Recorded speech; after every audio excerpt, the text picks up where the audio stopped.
Hello, this is Joe83, and this is round 20 of AOR season, and we are at the Brazilian Grand Prix, you can see here, and it is raining and qualifying, which is great.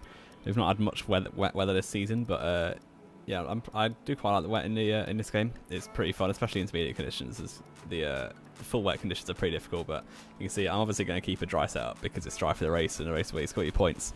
So yeah, fully dry setup. I think our race is moving up a little bit. You can see on this is my first lapping quali, starting it now over the line. Max 8th gear and everything, braking just after the 100 meter board. Obviously got to change the braking point slightly for the wet as it's less grip, so sort of guessing because I didn't do any wet practice, so yeah, no idea. A little bit oversteer through turn 3, sorry, and over the curve quite a lot. That's bouncing on the curve. I've lost me a bit of time there. And now coming through turn 4 here, Fred, my teammate, is actually here for this race, would you believe it, and he's gone fastest at the minute with the first lap in quali, coming through turn 4, holding the back end quite nicely there. And now down towards the turn 6, breaking at the 50 meter board, down to 5th gear, a little bit difficult getting turned in there. That's a very lot of oversteer as well. In the dry, that corner is very nice to throw the car in and really like try and control the speed in the exit. Now through the middle sector, it's fairly low grip, fairly low speed as well. So just making sure not to lose the back end everywhere. And now down towards the next corner, try and keep it nice and tidy through 2nd gear, a little bit oversteer exit. Try and get as much time as game as possible. You can see how much I'm having to work the wheel to keep the back end in order. And now braking and just into the last corner now, or the last proper corner. A lot of oversteer and exit again. We're actually purple in the middle sector, so we're faster than my teammate Fred at the minute. Coming up to the end of the lap, you can see how much I'm holding the back end to make sure I don't go flying to a barrier or anything. And now coming up to the line, it's going to be a 17.3, which at that point in the session was a ridiculously good time. Like, it was 1.2 seconds quicker than my teammate Fred, I think. So I was very happy with that. Now you can see later in the session it's got maybe a little bit drier, but it's basically the same conditions still. But I'm down to 3rd as it stands. Coming across the line now, starting the lap, braking a little bit later than last time, so a bit of a time gain there. And down to 3rd gear this time rather than keeping it in 4th. And now through turn 1 and 2. A little bit oversteer, but that's allowed me to get a much better exit. And a lot of oversteer through turn 3 again. That's really not that sweat line through there. But you can see the exit actually hasn't been too bad, so it's pretty much level with the time from the previous lap down towards turn 4. Keeping it in 7th gear this time for better engine braking, and now down to 4th gear for turn 4. Little missed the apex a little bit, but over the curve, gained a bit of time. We're about a 10th up now, almost. Actually, no, we're not. It's gone down, and that's gone really badly, and I'm in the wall. So yeah, that didn't go well. I think it was just a case of pushing too hard. I was very confident I could have got pole, or at least like a top 3 in quali, which would be ridiculously good for me because I'm never really normally that good at quali. So I pushed a bit too hard, spun out and hit the wall, ripped the wheel off with quite a long time in the session left. And you can see Adam on pole, Ben in 2nd. I was 4.5 tenths off pole in 5th place, and I easily could have got that. I'm pretty sure, at least a 2nd definitely I could have got. So onto grid now, starting 5th, which obviously isn't ideal, but I'm going to actually start on the medium tyres, which is something I don't really do. I like to start on the softest tyre and go onto the harder later. But this time I'm going to mix it up a bit and go for the medium. What's the worst that can happen? It's not too big of a gap between the soft and medium, so the undercut shouldn't be too bad. But I'm starting on the grid now for the 5 red lights Brazilian Grand Prix from 5th on the grid. And it's a very short hold before we're away, and it's a decent start. It's like obviously low grip compared to everyone around me because they're all on softs. And actually Fred has the max out pretty early there. I'm running outside, but it's a bit of a yellow flag, which means I've got a legal take, so I've got letting back through. Although probably would have got that anyway. And now low grip a lot, no turning at all through turn 2. I went over the curve there, and you can see top 5 already breaking away. You can see that on the mini-map how much a gap Adam's got after just like 3 corners is ridiculous. And Pickles and Ben are going side by side up ahead.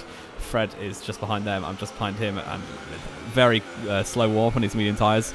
It was difficult to keep up at this point as they're going very close together, just sort of hoping that they just crash so I can get 3 free positions. That'd be quite nice. But no, unfortunately they don't. And now coming through this corner, I've broken very early there. Some gymnastics all over my back end. My rival in the championship, we've been close all season. It's really the sharp end of the championship now, as there's only a few rounds left. There's only 1 round after this actually, and now Ethan is all over my back end on the super soft, so he's going to have a very big tyre advantage at the minute. I had to brake early on the inside line. He's going to go around the outside. Is he going to hold that? Yes, he is. He's got the inside for turn 2. I've got to back out of that, and that's a pretty decent move by Ethan there in his new team LCR. Which obviously isn't as good as 183 Sports, but now coming down towards turn 4, I've got to go defensive against some gymnast, as he's going to go to the outside on the soft tyres, which are also the better tyre than mine at this point. I'm going to just about see him out. Ethan's gone wide up ahead, but some gymnast can't fling it around the outside. And now he's going to try on the outside turn 6, which would be very impressive if he can pull that one off, but I'm going to break a 50 meter board, 5th gear, and obviously he can't send it around there, and that means that he has had to stay in 7th for the time being. I'm in 6th, but you can see I'm not dropping back too far from the cars ahead, so if I can just stay with them, then there's still a chance, although at the end of lap 3 I'm miles away. They've all pulled away quite a lot. As they're on softs, I'm on the mediums. Mediums have actually warmed up a bit now, so they're not as awful as they were at the start. So I'm going defensive again to get some gymnast. I've lost at the inside though, and I've gone very wide in turn 2. He's going to do a switchback move and then do another switchback move through turn 3. He's got a much better run. You can see he's right on my diffuser. Now that's turn 4. I can't go defensive because he's already there, and that's going to be a fairly easy move, it looks like, for some gymnast up the inside, relegating me to 7th. But he's on the soft, so I should have the advantage at the end of the race. And our pace is normally quite similar, so if I can stay with him, I've still got a chance in the second stint, definitely.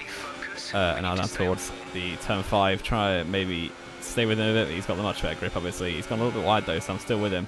And now braking towards turn 7, and actually just getting a stupid warning there. That was a very stupid thing to do. I shouldn't have picked up a warning for that. Just running behind other cars, I always pick up warnings, which is not good, because obviously not getting penalties is very important.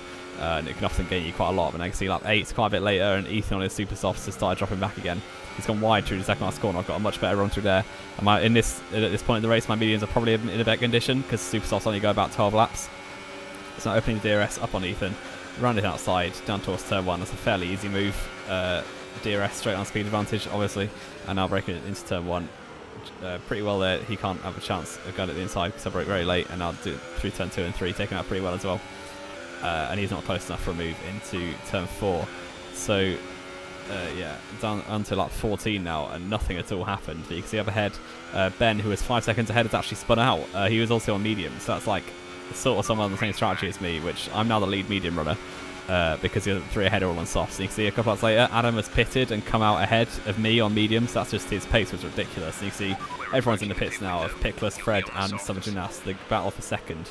They're all in the pits, all on the medium tyres. And I'm going, I think, 3 laps more, and I'll be pitting for softs. So if I can just keep the pace up, I've still got a bit of a chance of closing them up. And then I can see lap 19, a couple laps later, into the pit lane, braking down to the 50 mile an hour speed limit, onto the soft tyres for the rest of the race. There's 16 laps remaining, so it should be a fairly comfortable stint. Pickless has already gone past, so I think he's sort of out of the question. He's a bit too far ahead. And so are the other 2, really. Ben hasn't pitted yet, so that's why he's still up there. Obviously, after that spin, he lost a lot of time. But Some Gymnastic is not too far ahead coming out the pit lane. It's been a 2.8 second stop, but obviously and Troy also hasn't pitted as well, I should say. And through the pit exit, very cold tyres. Make sure not to crash on the pit exit. That'd be very stupid. I don't know who would do that. And now going through the pit exit pretty cautiously, but you can see it's quite a big gap to Some Gymnast actually. But we're going to try and close in on Troy and see if I can overtake him and then get on to Some Gymnast. You see, 1 lap later, Troy is in the pits in his Mercedes, so that's bringing me up to 5th. You can see the gap is 7 seconds. So 15 laps, 7 seconds. If I can close by half a second a lap, I should have a chance at the end of the race. But obviously, right at the end, my tyres won't be in good condition. His will be in better condition because they don't wear out as fast. 2 laps later, the gap, I go purple with 10.2, which is pretty nice, but it's down to 6.4. So I am closing, but quite slowly. So we can keep this up. Another 2 laps later now, what's the gap? As I come across the line, I'm not going to go purple this lap, but actually Ben's in the pits. But the gap is now 5.8, so it's another 6/10 in 2 laps, so it's not quite quick enough, I don't think, to catch by the end of the race. It's still a long way to go. Hopefully his mediums start degrading, but I'd be a little bit surprised. And you can see lap 36 now, literally nothing happened. Ben's still quite a way behind. The McLaren on the map is actually sorry cabin, so I lapped. So yeah, I was completely driving around on my own. Like the pace, I was closing in until about 4 seconds, and then the pace started plateauing. And I just stopped closing. We were basically doing the same pace. So unfortunately, that's going to be 5th place. I've absolutely no man's land. For the 3rd race in a row, I finished 5th. My teammate Fred actually was 4th. Somebody who stole 2nd because he didn't have any penalties, and Pickless and Fred both did, which is pretty annoying because he's my championship rival, and he just got the 2nd place, and I came 5th. Sorry. So 8 points gained there. So now the championship into the last race, I'm still 3rd, and Adam is 3 points behind me because he joined late in the season. So I'm probably going to lose out to him unless he has a bad race in Abu Dhabi. And then Summer Gymnast is 6 points behind me. So my main aim is to beat him because, yeah, we've been battling all season. It'd be quite nice to come out on top. You see decent result for Ferrari as well, 4th and 5th. We're currently 4th in the Constructors, but that doesn't really matter too much to me because, yeah, I've basically been a one-man team all season. And now you can see my pace there if you're interested. But yeah, that's going to be the end of the video. I hope you enjoyed. If you did, then leave a like, subscribe if you want to see more. This has been J183, and I will see you next time.